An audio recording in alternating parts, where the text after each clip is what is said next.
All right. Hi, good morning. I'm John Landis, Applications Engineer for Trimex Solutions out of the Pittsburgh, Pennsylvania office. I started using CAD tools in the 1980s, and after 20 years of real-world drafting, design, project management, and engineering experience, I started working for Trimec in 2006. Welcome to our live video tech tip. We're bringing you these live video tech tips in celebration of the release of SolidWorks 2021. These video tech tips are typically subscription only, but we're bringing them to you in celebration of this new release of the software. This month-long celebration of the release of SolidWorks 2021 includes over 40 different webinars and sessions covering everything in SolidWorks 2021, 3D printing, advanced manufacturing, and much, much more. Don't forget to sign up for all of the sessions at trimec.com. The topic for today is using Windows Clipboard. SolidWorks has always been a native Windows application. From the very first release, it was structured to take advantage of object linking and embedding, OLE, which is Microsoft's foundation for copying and pasting and transferring data between applications. Because SolidWorks is designed for Windows, we can quickly accomplish many tasks with many common gestures and actions. I love the fact that SolidWorks complies with these gestures and actions for Windows, and it allows us to do many things using typical Windows techniques, such as copying and pasting sketches, features, copying items between assemblies, copying and pasting drawing views, and much, much more. Today, what we're going to do is get into the techniques and nuances of using Windows Clipboard and these Windows-type commands within SolidWorks. So let's get into it.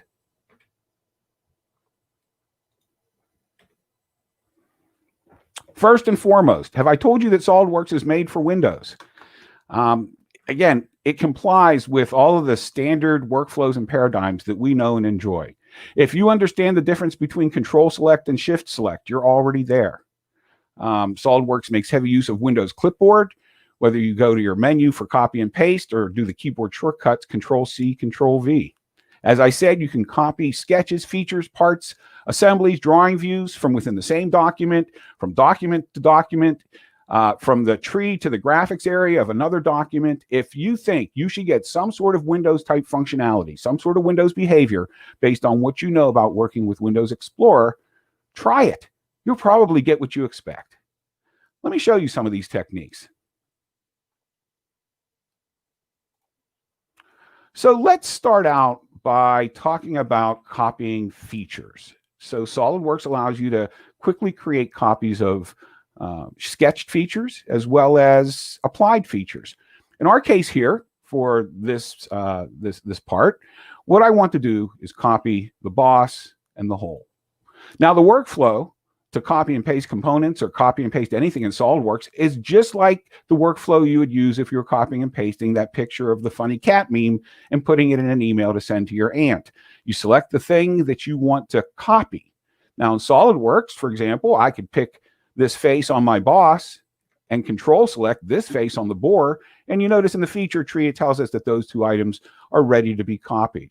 Or I could just pick those items from the tree. Either technique, then you simply go to your edit pull down and copy. And now that information is on Windows Clipboard. So if I want to paste that information, say on another portion of my part, maybe I want that bore on this face, the same technique, you pick your destination, and now you tell SolidWorks that you wish to paste that information.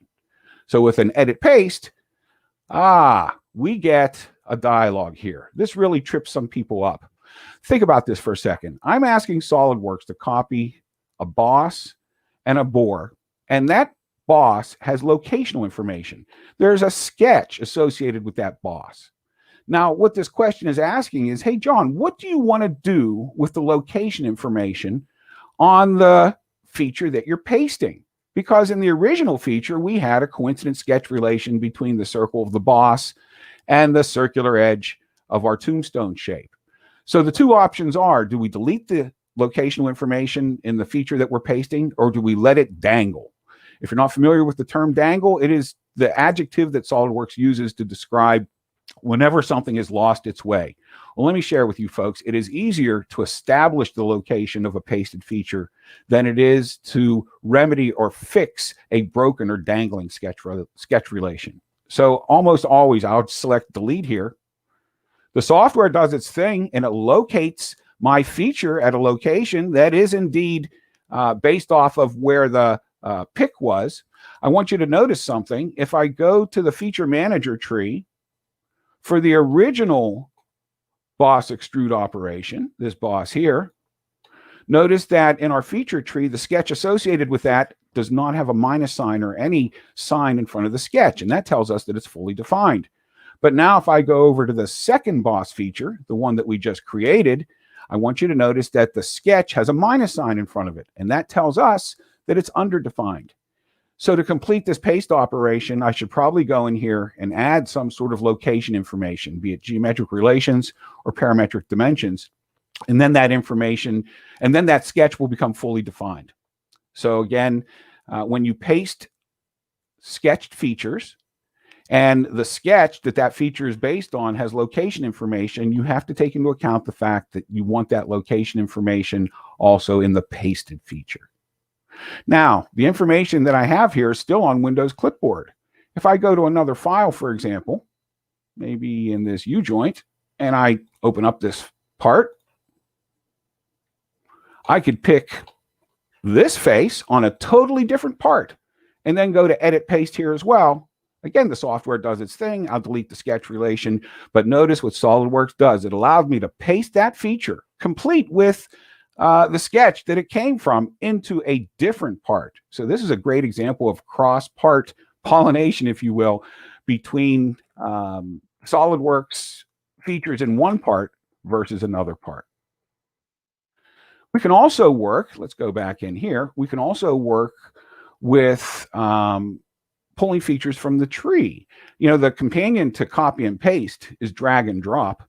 So if I wanted, for example, to get a fillet on this edge, and I want the radius of that fillet to be the same as this fillet, well, how do you copy a file in Windows Explorer? You press and hold the Control key and do a drag and a drop. How do we copy a feature using drag and drop in SolidWorks?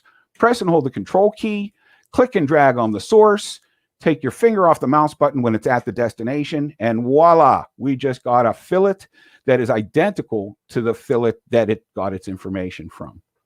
Will this work in a multi-document interface? Let's try that out. Let me open up this part, and I'll send it off to the side here. And the question in the air is, can we do a drag and a drop operation between different documents in the SolidWorks user interface? You bet you can. Notice I can press and hold the Control key. You can't see me press and hold the Control key, but I can assure you I am. And then click and drag and drop onto a different part. So we again have grabbed information from one part file and using typical Windows techniques like drag and drop and copy and paste, migrated that information over. Let's close this guy down. And what about information between assemblies? Well, let's talk about copying components in an assembly. First of all, if I needed another pin in this assembly to copy components while you're already in an assembly, all you need to do is press and hold the Control key, click and drag on a component, and voila, there we got a copy of that component, just like copying a file in Windows Explorer. Will this work between documents? Well, let's try that out. Let me minimize this guy and bring, how about the grill assembly to the top, posting to the right. Can we copy components between assemblies? You bet you can. So again, with a Control, drag, and drop, I can pull that component from one document to another with absolutely no problems whatsoever. Also notice as we did this, we can do that drag and drop from the graphics area or from the feature tree. By the way, if you have any questions, you can post them in the comments section and I can answer them live, or I'll post answers as we go at some later date. Some other things we can do with Windows Clipboard. Here's a good one for you. Lots of folks have data in other CAD systems. And SolidWorks allows you to copy and paste data from other CAD systems into SolidWorks. For example, if I just start a new file, and I'll bring in another application. How about DraftSite? DraftSite is SolidWorks Corporation's 2D drawing tool. And I'll just go in here and turn off the layers of the items that I don't need.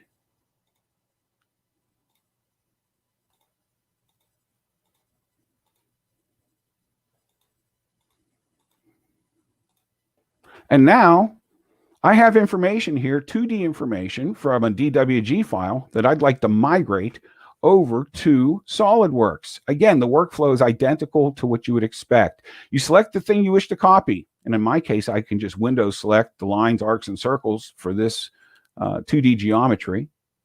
You go to Edit, Copy. Back in SolidWorks, I can simply say Edit, Paste.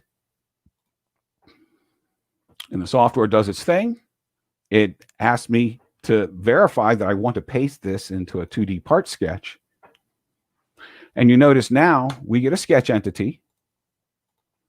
And in the sketch entity, it has all of the lines and arcs, circles, and slot entities that were in the DWG file. I can now take this geometry, massage it, figure out how far I need to extrude it, and then use it. Your 2D geometry or your legacy geometry does have value in SolidWorks, and a quick and easy way to leverage that is to simply copy and paste it. I'm going to leave you with one final thing here. Let me go back to another file. And it's the ability to copy and paste planes. This is a nifty little trick that's been around for a really long time. You can quickly and easily copy and paste any reference planes, your cardinal planes, or your auxiliary reference planes by simply showing it using any variety of techniques. And check this out, nobody blink. I'm going to press and hold the control key, click and drag on the border of that reference plane, and it automatically launches the reference plane tool, complete with the offset value here being ready for me to key a value in. Real quick and easy way to copy reference planes. There is a question that came up. We'd like to show something about copying and pasting visual properties like colors. Hey, that's a really good question. So let's say, for example, I absolutely love this particular version of light pink. So with a right click on my model in the pop-up toolbar is the option here to copy the appearance. So this is, again, SolidWorks leveraging Windows object linking and embedding to allow us to copy and paste appearances. So now if I flip over to another model, say this guy here, and I say, oh, I want that appearance to be applied to this component. Again, with a left click at a relevant location on this component, notice that we have this paste appearance option. And when I go to paste the appearance and I click on this guy, SolidWorks pulls up a toolbar, because when I selected or clicked on that angled flange on that bracket, I didn't just pick on the face. I also picked on the body. I picked on the feature. So SolidWorks is pretty cool that it gives me the opportunity to say, hey, that appearance that you've copied, do you want it applied to just the face you selected? Do you want that appearance applied to the entire feature? Do you want that appearance applied to the entire body? Or do we want it applied to the entire part? In my particular case, I just wanted that light pink on the body. So it's a very detailed and logical way of allowing us to copy and paste appearances. You can do that all within the same document, or you can do it across multiple documents as we've shown here. Any further questions right now? Well, if you do, please put them in the comments, and I promise I'll reply to them. So there you have it for today. That's using Windows Clipboard with SolidWorks. I hope this has been helpful for you. Again, please post your comments. Please post your questions in the comments. Our next live video tech tip, it will be next Wednesday, October 14th at 11 a.m., when the topic will be using configurations in SolidWorks Composer. We'll dig into leveraging our SolidWorks configurations when we pull those models into our desktop publishing software called Composer. I also want to remind you to sign up for any and all of the remaining TriMech tech tips we have scheduled for the rest of the month. We have 2 tech tip sessions a day at 10 a.m. and at 2 p.m. If you go to www.trimech.com, you can sign up right there on the events link. There's a question that came in. May I ask something about moving and copying bodies? You bet. Please do. Remember, you're live.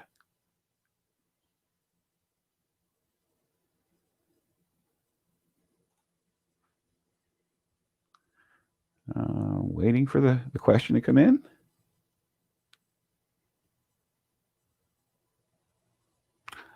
All right. Well, dead air is the bane of any live broadcast. So I'm going to ask you to post that question to the comment section, and I'll get back to you and post in the comment section the answers to that. Again, John Landis from TriMech Solutions, thank you so much for attending our live video tech tip. And I'll be catching up with you all soon. Thanks so much.